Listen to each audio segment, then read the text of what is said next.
Morning আমার ছোট ছোট সোনামণিরা, আজকে আমরা এবিসি ইংরেজি অক্ষর শিখব। A for apple. A for apple মানে আপেল, দেখো লাল টকটকে আপেল। B for ball. বল মানে ফুটবল, ক্রিকেট বল, বল দিয়ে খেলা খুব মজার।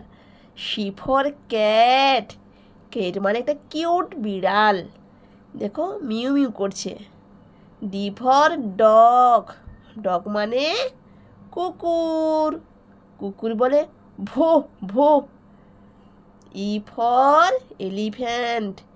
এলিফ্যান্ট মানে হাতি, হাতির কত বড় কান এবং একটা লম্বা কি আছে, সুর আছে। A for fish. ফিশ মানে মাছ, মাছ জলে কি করে, সাঁতার কাটে। G for goat. গোট মানে ছাগল। H for hat. হ্যাট মানে টুপি। আমরা রোদে কি ব্যবহার করি, টুপি ব্যবহার করি।